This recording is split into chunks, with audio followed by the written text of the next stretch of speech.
حضرت حلیمہ رضی اللہ تعالی عنہا فرماتی ہیں، ایک مرتبہ حضور اقدس صلی اللہ تعالی علیہ وآلہ وسلم کی عمر مبارک 6 ماہ کی ہوئی تو اس وقت رفع حاجت کی وجہ سے آپ صلی اللہ تعالی علیہ وآلہ وسلم کی شرم گاہ ظاہر تھی، تو میں جب کپڑا لینے گئی آپ صلی اللہ تعالی علیہ وآلہ وسلم کو ڈھانپنے کے لیے جب واپس آئی تو میں نے دیکھا بسم اللہ الرحمن الرحیم السلام علیکم ورحمۃ اللہ۔ محترم ناظرین، ایک مرتبہ ملک عرب میں انتہائی خوفناک قحط پڑ گیا۔ اہل مکہ نے بتوں سے فریاد کرنے کا ارادہ کیا، مگر ایک حسین و جمیل بوڑھے نے مکہ والوں سے کہا کہ اے اہل مکہ، ہمارے اندر ابو طالب موجود ہیں جو بانی کعبہ حضرت ابراہیم خلیل اللہ علیہ السلام کی نسل سے ہیں اور کعبہ کے متولی اور سجادہ نشین بھی ہیں، ہمیں ان کے پاس چل کر دعا کی درخواست کرنی چاہیے۔ چنانچہ سرداران عرب ابو طالب کی خدمت میں حاضر ہوئے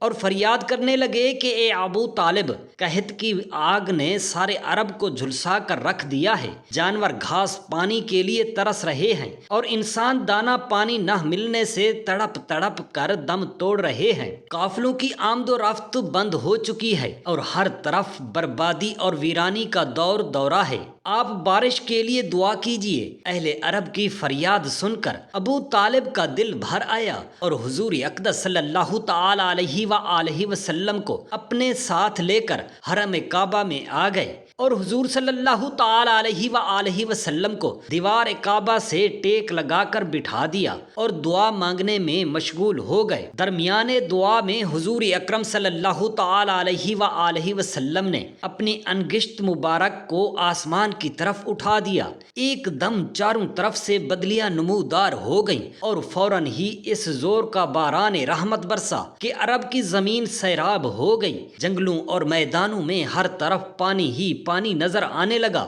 چٹیل میدانوں کی زمینیں سرسبز و شاداب ہو گئیں، قحط دفع ہو گیا اور کال کٹ گیا اور سارا عرب خوشحال اور نحال ہو گیا۔ جب حضور نبی کریم صلی اللہ تعالی علیہ وآلہ وسلم کی عمر شریف 12 برس کی ہوئی تو اس وقت ابو طالب نے تجارت کی غرض سے ملک شام کا سفر کیا۔ ابو طالب کو چونکہ حضور اقدس صلی اللہ تعالی علیہ وآلہ وسلم سے بہت ہی والہانہ محبت و شفقت تھی، اس لیے وہ آپ صلی اللہ تعالی علیہ وآلہ وسلم کو بھی اس سفر میں اپنے ہمراہ لے گئے۔ حضور اقدس صلی اللہ تعالی علیہ وآلہ وصحابہ وسلم نے اعلان نبوت سے قبل 3 بار تجارتی سفر فرمایا، 2 مرتبہ ملک شام گئے اور 1 بار یمن تشریف لے گئے۔ یہ ملک شام کا پہلا سفر ہے۔ اس سفر کے دوران بھری میں میری رہب عیسائی سادھو کے پاس آپ کا قیام ہوا، اس نے تورات و انجیل میں بیان کی ہوئی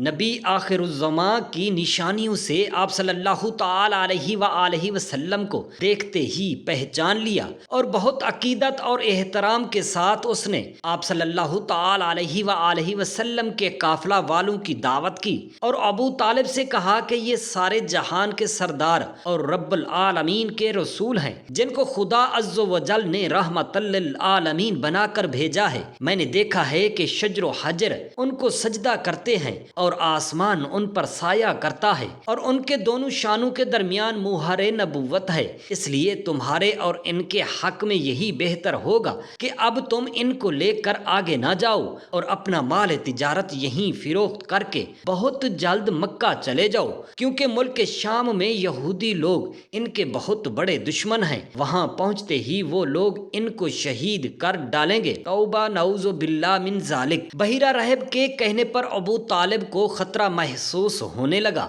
چنانچہ انہوں نے وہیں اپنی تجارت کا مال فروخت کر دیا اور بہت جلد حضور نبی اقدس صلی اللہ تعالی علیہ وآلہ وسلم کو اپنے ساتھ لے کر مکہ مکرمہ واپس آ گئے۔ بحیرہ رہب نے چلتے وقت انتہائی عقیدت کے ساتھ آپ صلی اللہ تعالی علیہ وآلہ وسلم کو سفر کا کچھ توشہ بھی دیا۔ جب آپ صلی اللہ تعالی علیہ وآلہ وسلم کی عمر شریف تقریباً 25 سال کی ہوئی تو آپ صلی اللہ تعالی علیہ وآلہ وسلم کی امانت و صداقت کا چرچا دور دور تک پہنچ چکا تھا۔ حضرت خدیجہ رضی اللہ تعالی عنہا مکہ کی ایک بہت ہی مالدار عورت تھیں۔ ان کے شوہر کا انتقال ہو چکا تھا۔ ان کو ضرورت تھی کہ کوئی امانت دار آدمی مل جائے تو اس کے ساتھ اپنی تجارت کا مال و سامان ملک شام بھیجیں۔ چنانچہ ان کی نظر انتخاب نے اس کام کے لیے حضور نبی اکرم صلی اللہ تعالی علیہ وآلہ وسلم کو منتخب کیا اور کہلا بھیجا کہ آپ صلی اللہ تعالی علیہ وآلہ وسلم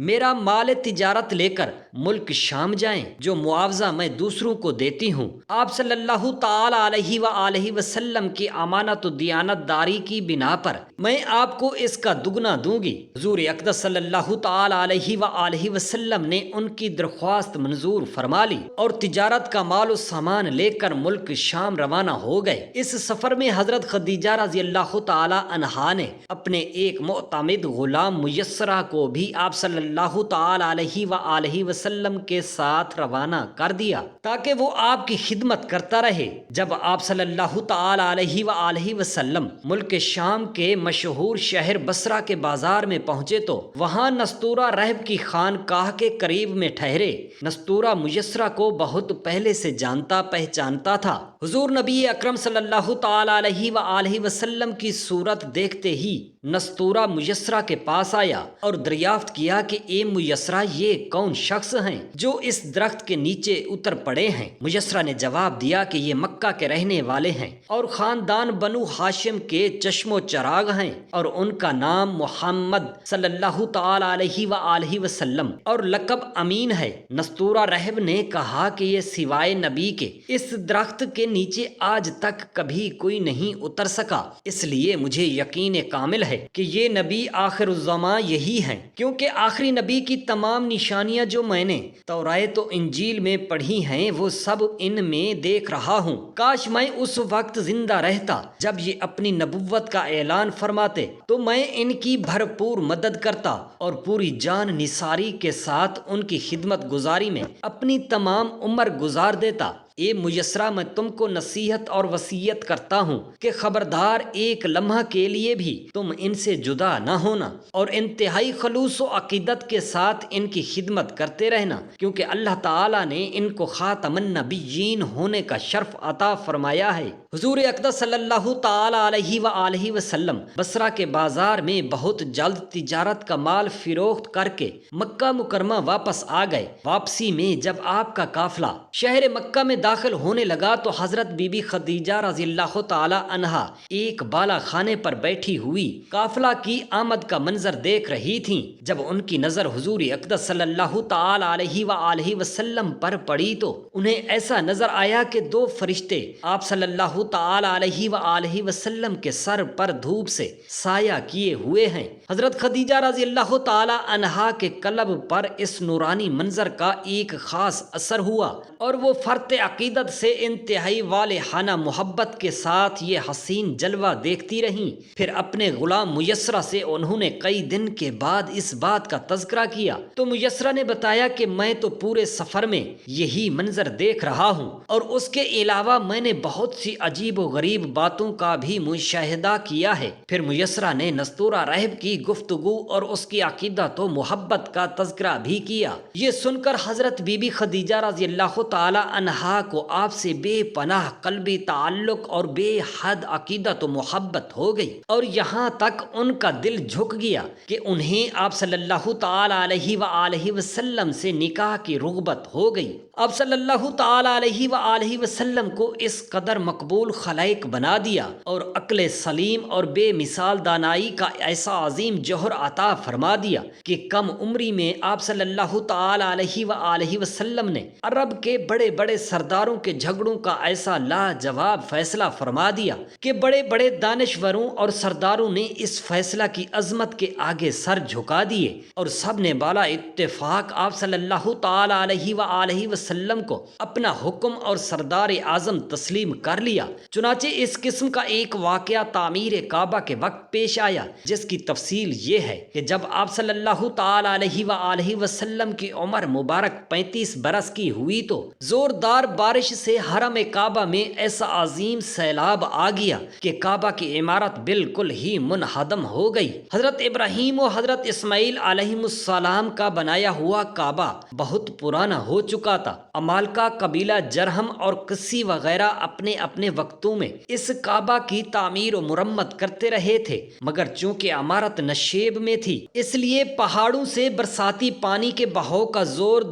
دھارا وادی مکہ میں ہو کر گزرتا تھا اور اکثر حرم کعبہ میں سیلاب آ جاتا تھا۔ کعبہ کی حفاظت کے لیے بالائی حصہ میں قریش نے کئی بار مٹی کے بند بھی بنائے تھے، مگر وہ بار بار ٹوٹ جاتے تھے۔ اس لیے قریش نے یہ طے کیا کہ عمارت کو ڈھا کر پھر سے کعبہ کی ایک مضبوط عمارت بنائی جائے جس کا دروازہ بلند ہو اور چھت بھی ہو۔ چنانچہ قریش نے مل جل کر تعمیر کعبہ کا کام شروع کر دیا۔ اس تعمیر میں حضور اکرم صلی اللہ تعالی علیہ وآلہ وسلم بھی شریک ہوئے اور سرداران قریش کے دوش بدوش پتھر اٹھا اٹھا کر لاتے رہے۔ مختلف قبیلوں نے تعمیر کے لیے مختلف حصے آپس میں تقسیم کر لیے۔ جب عمارت حجر اسود تک پہنچ گئی تو قبائل میں سخت جھگڑا کھڑا ہو گیا۔ ہر قبیلہ یہی چاہتا تھا کہ ہم ہی حجر اسود کو اٹھا کر دیوار کعبہ میں نصب کریں تاکہ ہمارے قبیلہ کے لیے یہ فخر و اعزاز کا باعث بن جائے۔ اس کشمکش میں 4 دن گزر گئے، یہاں تک نوبت پہنچی کہ تلواریں نکل آئیں۔ بنو عبدالدار اور بنو عدی کے قبیلوں نے تو اس پر جان کی بازی لگا دی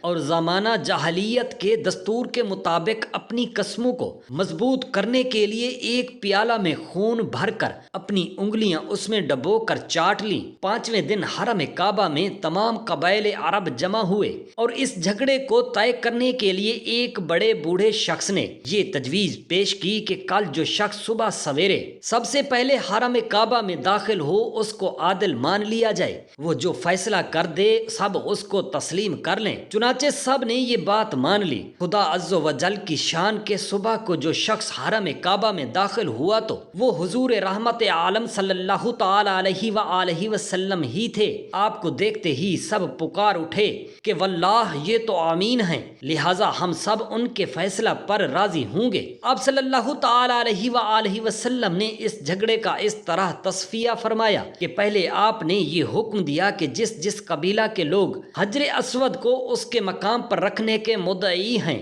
ان کا ایک ایک سردار چن لیا جائے۔ چنانچہ ہر قبیلہ والوں نے اپنا اپنا سردار چن لیا۔ پھر حضور اقدس صلی اللہ تعالی علیہ وآلہ وسلم نے اپنی چادر مبارک کو بچھا کر حجر اسود کو اس پر رکھا اور سرداروں کو حکم دیا کہ سب لوگ اس چادر کو تھام کر مقدس پتھر کو اٹھائیں۔ چنانچہ سب سرداروں نے چادر کو اٹھایا اور جب حجر اسود اپنے مقام تک پہنچ گیا تو حضور نبی اکرم صلی اللہ تعالی علیہ وآلہ وسلم نے اپنے متبرک ہاتھوں سے اس مقدس پتھر کو اٹھا کر اس کی جگہ پر رکھ دیا۔ اس طرح ایک ایسی خون ریزی لڑائی ٹل گئی جس کے نتیجہ میں نامعلوم کتنا خون خرابہ ہوتا۔ ایک مرتبہ سرداران قریش حرم کعبہ میں بیٹھے ہوئے یہ سوچنے لگے کہ آخر اتنی تکالیف اور سختیاں برداشت کرنے کے باوجود محمد صلی اللہ تعالی علیہ وآلہ وصحبہ وسلم اپنی تبلیغ کیوں بند نہیں کرتے؟ آخر ان کا کیا مقصد ہے؟ ممکن ہے یہ عزت و جاہ یا سرداری و دولت کے خواہ ہوں۔ چنانچہ سبھوں نے عتبہ بن ربیعہ کو حضور اقدس صلی اللہ تعالی علیہ وآلہ وسلم کے پاس بھیجا کہ تم کسی طرح ان کے دلی مقصد معلوم کرو۔ چنانچہ عقبہ تنہائی میں آپ صلی اللہ تعالی علیہ وآلہ وسلم سے ملا اور کہنے لگا کہ اے محمد صلی اللہ تعالی علیہ وآلہ وسلم، آخر اس دعوت اسلام سے آپ کا مقصد کیا ہے؟ کیا آپ مکہ کی سرداری چاہتے ہیں یا عزت و دولت کے خواہ ہیں یا کسی بڑے گھرانے میں شادی کے خواہش مند ہیں؟ آپ صلی اللہ تعالی علیہ وآلہ وسلم کے دل میں جو تمنا ہو کھلے دل کے ساتھ کہہ دیجئے، میں اس کی ضمانت لیتا ہوں کہ اگر آپ دعوت اسلام سے باز آ جائیں تو پورا مکہ آپ کے زیر فرمان ہو جائے گا اور آپ کی ہر خواہش اور تمنا پوری کر دی جائے گی۔ عقبہ کی یہ ساحرانہ تقریر سن کر حضور رحمت عالم صلی اللہ تعالی علیہ وآلہ وسلم نے جواب میں قرآن مجید کی چند آیتیں تلاوت فرمائیں کہ اس کے جسم کا رونگٹا رونگٹا اور بدن کا بال بال خوف ذوالجلال سے لرزنے اور کانپنے لگا، اور حضور نبی اکرم صلی اللہ تعالی علیہ وآلہ وسلم کے منہ مبارک پر ہاتھ رکھ کر کہا کہ میں آپ کو رشتہ داری کا واسطہ دے کر درخواست کرتا ہوں کہ بس کیجئے، میرا دل اس کلام کی عظمت سے پھٹا جا رہا ہے۔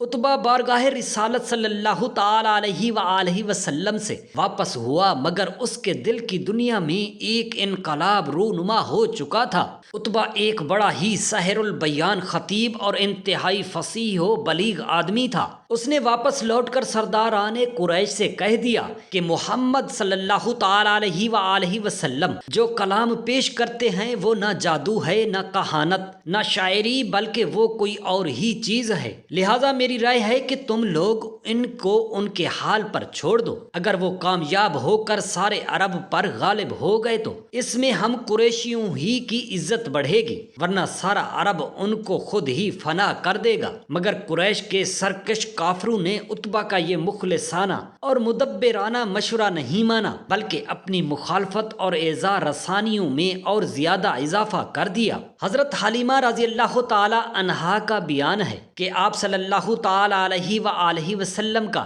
گہوارہ یعنی جھولا فرشتوں کے ہلانے سے ہلتا تھا، اور آپ بچپن میں چاند کی طرف انگلی اٹھا کر اشارہ فرماتے تھے تو چاند آپ صلی اللہ تعالی علیہ وآلہ وسلم کی انگلی مبارک کے اشاروں پر حرکت کرتا تھا۔ آپ صلی اللہ تعالی علیہ وآلہ وسلم نے کپڑوں میں بول و براز نہیں فرمایا، بلکہ ہمیشہ ایک معین وقت پر رفع حاجت فرماتے۔ اگر کبھی آپ صلی اللہ تعالی علیہ وآلہ وسلم کی شرم گاہ کھل جاتی تو آپ رو رو کر فریاد کرتے، اور جب تک شرم گاہ نہ چھپ جاتی آپ کو چین اور قرار نہیں آتا تھا، اور اگر شرم گاہ چھپانے میں مجھ سے کچھ تاخیر ہو جاتی تو غیب سے کوئی آپ کی شرم گاہ چھپا دیتا۔ جب آپ اپنے پاؤں پر چلنے کے قابل ہوئے تو باہر نکل کر بچوں کو کھیلتے ہوئے دیکھتے، مگر خود کھیل کود میں شریک نہیں ہوتے تھے۔ لڑکے آپ کو کھیلنے کے لیے بلاتے تو آپ صلی اللہ تعالی علیہ وآلہ وسلم فرماتے کہ میں کھیلنے کے لیے نہیں پیدا کیا گیا ہوں۔ اللہ سبحانہ و تعالی سے دعا کرتے ہیں میرے تمام مسلمان بہن بھائیوں کے بچوں کی نیک دلی خواہشات پوری کرے اور ان کو ہر برے شر سے بچائے، آمین یا رب العالمین۔ جزاک اللہ خیرا کثیرا۔